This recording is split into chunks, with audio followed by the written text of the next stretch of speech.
ছাত্র জীবনে এই নির্বাচনের গুরুত্ব সীমাহীন। আগের নির্বাচনগুলো কিছু কিছু ডিসপিউট থাকলেও নির্বাচনটা একটা ফর্মে হয়েছে, কিন্তু তিনটা নির্বাচন 14, 18, 24 এটা নির্বাচনের কোনো মিনিমাম ফরম্যাটে পড়ে না। এর সাক্ষী আমরা সবাই। এখন যাদের বয়স 35 থেকে 36 তারা জীবনে একটা ভোটও দেওয়ার সুযোগ পায়নি, যদিও তাদের 3বার ভোট দেওয়ার কথা। তাদেরকে ডিপ্রাইভ করা হয়েছে, সারা নেশনকে ডিপ্রাইভ করা হয়েছে। এখন আগামী ইলেকশনটা কেমন হওয়া উচিত? আমি ইলেকশনের কোনো পার্টির পক্ষে কোনো ক্যাম্পেইন করব না, কথা বলবো না, এটি এখন বলা উচিত নয় এই সময়টা। বাট কি ধরনের ইলেকশন আমরা চাই? আমরা এমন একটা নির্বাচন চাই যেখানে প্রত্যেকটি ভোটার, নাগরিক ভোট সেন্টারে যাবে উইথ প্লেজার অ্যান্ড কমফর্ট। তার সামনে অন্য কোনো চ্যালেঞ্জ থাকবে না, অন্য কোনো চিন্তা থাকবে না যে আমার ভোটটা আমি দিতে পারবো তো, ভোট দেওয়ার পরে আমার ভোটের রেজাল্ট এবং রিফ্লেকশন আমি পাবো তো,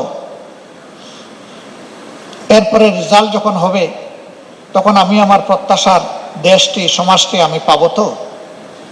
এই ধরনের প্রশ্ন তার মধ্যে জাগবে না। যদি সেই পরিবেশ আমরা নিশ্চিত করতে পারি তাহলে এই নির্বাচন হবে সুষ্ঠু, নিরপেক্ষ এবং গ্রহণযোগ্য।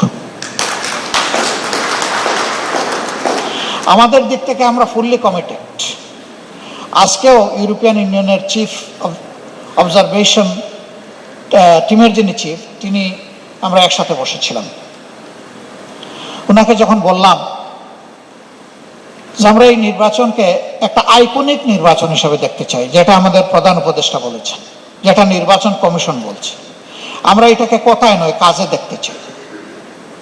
এবং এটাকে এইভাবেই যদি আমরা দেখতে চাই তাহলে আমাদের প্রত্যেকটা ভোটিং বুথকে সিকিউর করতে হবে। এর জন্য প্রয়োজন হবে প্রত্যেক বুথে সিসি ক্যামেরা সেট করা।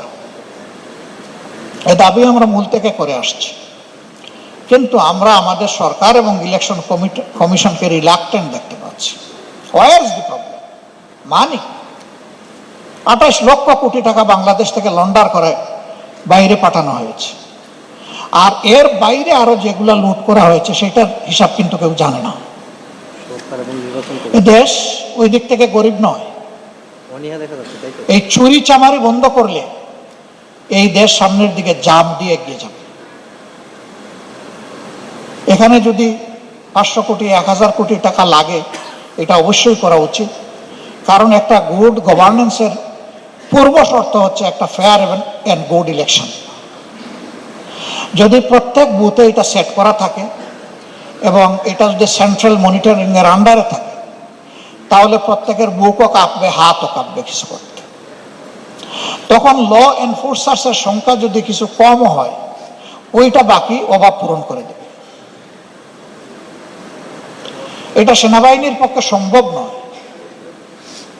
আমাদের দেশে 40,000 42,000 সেন্টারে এইরকম সেনাবাহিনী ডিপ্লয় করা, এটা আমরাও বুঝি এটা সম্ভব না। কিন্তু ওই সেনা সেখানে সিট করে দিলে সেনাবাহিনীরই গ্যাপটা ফিল আপ করে। এখন পর্যন্ত আমাদের সরকার এটা শুনছেন না। আমরা কিন্তু আমাদের জনগণের উপর গভীর আস্থাশীল, 100% আস্থা আছে আমাদের জনগণের। জনগণ যাকে পছন্দ তাকে ভোট দেবে,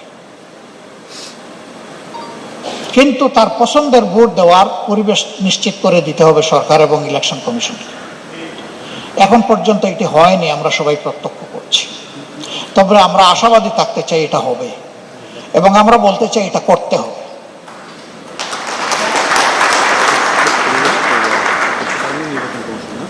কেউ যদি না পারেন তা সরে যাওয়া উচিত, যে পারবে সে এসে করুক। কিন্তু আপনি দায়িত্ব নেবেন এবং করবেন না, এটি দায়িত্বের অবহেলা নয়, এটা দায়িত্বের ভায়োলেশন। আমরা সেই ভায়োলেশন দেখতে চাই। অনেক ভয়ভীতি সমাজে কাজ করছে। এখনো কেন সাংবাদিকরা এই প্রশ্ন করবে যে 12 তারিখ ইলেকশন হবে কিনা, আপনারা কনফিডেন্ট কিনা, ইলেকশন সুষ্ঠু হওয়ার ব্যাপারে আপনাদের কোনো সন্দেহ আছে কিনা? এই প্রশ্ন কেন করে? নিশ্চয়ই কিছু কারণ আছে বলেই তো করে। ওই কারণগুলো রিমুভ করতে হবে। একটা ইলেকশন কি সবকিছুর সমাধান? না, কিন্তু এটা শুরু। একটা বীজ না রইলে তো গাছ উঠবে না। এই ইলেকশনটা, ফেয়ার ইলেকশনটা হচ্ছে একটা ফেয়ার সোসাইটি, একটা গুড গভর্নেন্সের একটা আস্ত বীজ। এই বীজ রোপণ না করলে তো গাছ উঠবে না।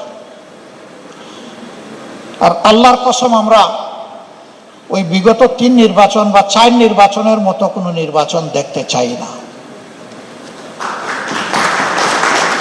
আমরা বোঝাপড়ার কোনো নির্বাচন একেবারেই দেখতে চাই না। বোঝাপড়া কোনো অথরিটির সাথে হবে না, বোঝাপড়া হবে রাজনৈতিক দলগুলার ভোটারদের সাথে সরাসরি, অন্য কারো সাথে। আমরা সেই নির্বাচনটা দেখতে চাচ্ছি।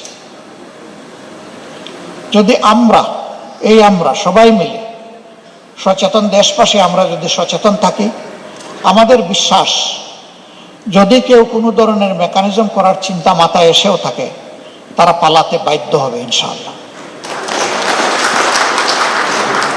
আমরা ইয়াংদেরকে কথা দিয়েছি, জীবনে 2-4টা হলেও তো ভোট আমরা দিতে পেরেছি, তোমরা পারোনি। এবার তোমরা ভোট দিবা, আর তোমাদের ভোটের আমরা পাহারাদারি করব। আমরা পাহারাদারি করব তোমাদের ভোটের, তোমরা পাহারাদারি করবো আমাদের জাতির। এই দায়িত্ব তোমাদেরকে নিতে হবে।